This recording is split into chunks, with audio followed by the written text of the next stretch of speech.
2016 की साल में मैं सेंट्रल एशियन कंट्री कज़ाकिस्तान गया था। वहाँ अलमाटी में मैं रुका हुआ था। तो वहाँ के हमारे जो मिशन है, भक्त हैं, उन्होंने हमको एक असिस्टेंट दिया। उसका नाम था आर्सन, भक्त आर्सन मैं उनको कहता था, बुलाता था भक्त आर्सन। वो मैं तो नया था उस देश में, तो मेरी सहायता करता था, ऐसे कुछ लाना करना, ले जाना, ड्राइव करना। तो 2-3 दिन बाद हो गए, मैंने पूछा कि आर्सन ये तो एक इस्लामिक देश है। बोला प्रभु यस। मैंने कहा तुम भी मुसलमान हो क्या? उसने कहा हाँ, हम भी मुस्लिम बैकग्राउंड से हो। तो मैंने कहा तो तुम इस लाइन में कैसे उतर गए भक्ति की, कृष्ण भक्ति की? उसने कहा देखो ये मैं तो एक स्टूडेंट था, जब यूनिवर्सिटी में पढ़ रहा था, तो एक दिन मैं अपनी क्लासरूम में जा रहा हूँ, ये कोई लड़की, आपकी जो स्त्रियां, जो लड़कियां जो प्रचार करती हैं, युवती गीता लेके खड़ी थी। उसने कहा ये गीता है, भगवान की वाणी है, कुछ कहा। मैं तो कभी नाम नहीं सुना, मेरे को मतलब नहीं था, लेकिन अब एक युवती मेरे को कह रही है, मेरे से रहा नहीं गया। मैंने कहा ऑल राइट बाबा, मैंने ले ली वो। फिर मैंने पूछा कुछ देना है इसके लिए, ये फ्री है? उसने कहा अगर आप हमारी प्रिंटिंग कॉस्ट के लिए कुछ कवर कर सकते हैं तो अच्छा है। तो मैंने बड़े अनमने, बिना मन के उसको जो भी कुछ थोड़ा जो था पॉकेट में दे दिया। अब मैं ये इतनी मोटी किताब लेके देखा, मैं करूँगा क्या? खैर बैग में डाल, क्लास हुई, क्लास होके मैं चला गया घर। मैंने अपना कुछ खाना पीना किया, थोड़ी क्लास के जो नोट्स थे वो पढ़े। सोने के पहले मैंने सोचा अरे मैंने इतने आज रुपए दिए, इसके पैसे दिए हैं, देखे तो ये है क्या चक। वो बड़ी अच्छी पुस्तक तो थी, मोटी थी। मैंने खोला, प्रीफेस वगैरह थोड़ा पढ़ा। मैंने कहा बात तो सही है, गलत नहीं बोल रही है किताब। थोड़ा और पढ़ा, पढ़ते पढ़ते अरे 12 बज गए, अरे कल क्लास है ना। मैंने बंद करके रख दिया। सुबह उठा तो देखा अरे मैं कहाँ था। फिर मैंने थोड़ा पढ़ना शुरू किया, फिर देखा अरे अभी तक नहाया नहीं है तो क्लास में लेट हो जाऊंगा। मैं भागते भागते बैग में वो किताब गीता फिर रख ली। क्लासरूम में गया, प्रोफेसर आया, लेक्चरर आए, वो मैं पीछे अपनी बेंच के नीचे उसको खोल के पढ़ता रहा। बोला ये बातें तो मैंने कभी जिंदगी में सुनी नहीं, पढ़ी नहीं, ये तो अलग ही बात है। मेरे को अच्छा लग रहा था। इस तरह मैंने 2-3 दिन रात भर ऐसा पढ़ा। तो जब पढ़ते पढ़ते मेरे को लगा, जब ये भगवान गीता दूसरे अध्याय में कह रहे हैं कि सब जीवों में आत्मा है, मैं भी एक आत्मा हूं, तो खाने के लिए जीवों की हिंसा करना अच्छा नहीं है। उसने मांस खाना बंद कर दिया। उन देशों में बहुत मांस खाया जाता, सेंट्रल एशियन देशों में प्रैक्टिकली वो लोग मांस ही खाते हैं। मंगोलिया, कजाक, वो जो भी उसकी मेस में जो था वेजिटेरियन ऑप्शन, चपाती, ब्रेड और वो सब राइस, वो सब खाता था। तो इसके बाद वो पढ़ता 1 महीना ऐसे गया, उसकी छुट्टी हो गई। घर गया नहीं था 1 साल। तो घर अपना सूटकेस पैक करके घर चला गया। गांव कजाक विलेज में घर था। बड़े वार्म हॉस्पिटेबल लोग होते हैं बहुत ही।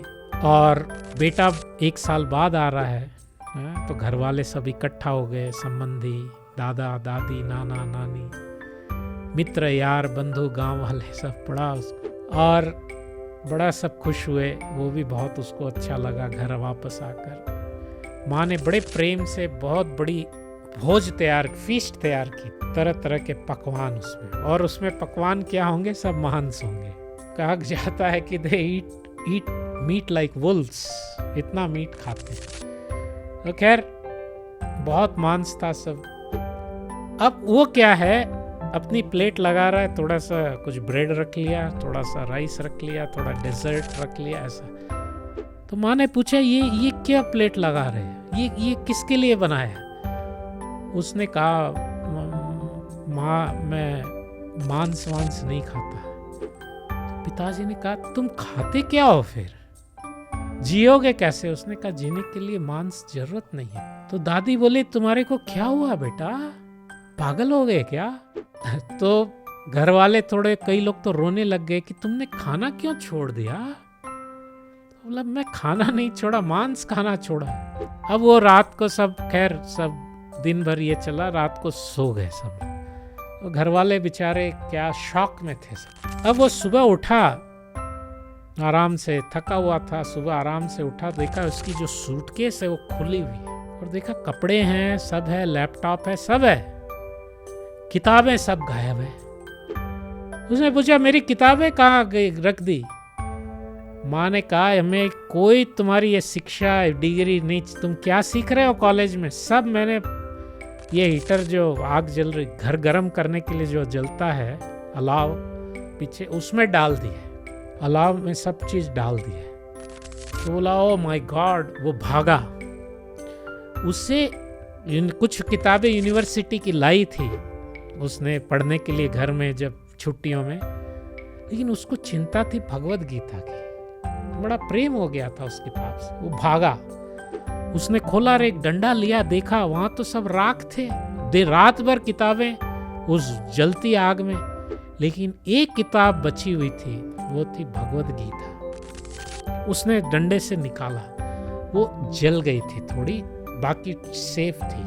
कहाँ तक जली? 6 अध्याय के जिस पन्ने तक उसने पढ़ा था वो पन्ना जल गया, वहां तक गीता जली हुई थी, उसके आगे पूरी गीता सेफ थी। उसने वो निकाली और बड़े साफ किया और बड़े जत्न से उसको रखा, और उसने कहा प्रभु जी मेरे पास आज भी, even today I am having that book with me, half burnt up to the point I had read. वो किताब उसने बहुत अच्छे से, उसके बाद से उसको उस दिन पता चल गया कि ये कोई साधारण पुस्तक नहीं है, और इस किताब में जो बोला गया है वो साधारण नहीं होता है, ये डिवाइन है, ये दिव्य है, ये सही में भगवान की वाणी है। और वो बहुत सीरियस हो गया उसके बाद से। फिर उसने अभी प्रचार कार्य भी शुरू किया वापस आलमाटी में आके।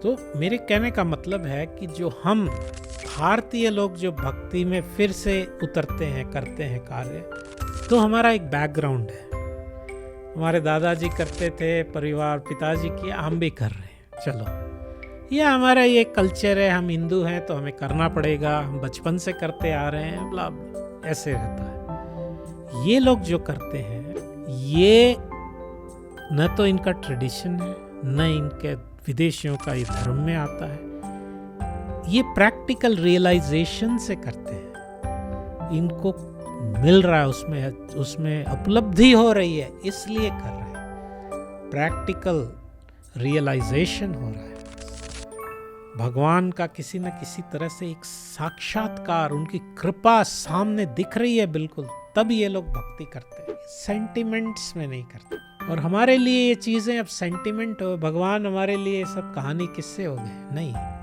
इनके लिए ये जीवन में उपलब्धि होती है इनके, तब जाके ये लोग ये भक्ति के पथ पे इतने सीरियस होते हैं, हमसे ज़्यादा सीरियस होते हैं। फिर हरे कृष्ण।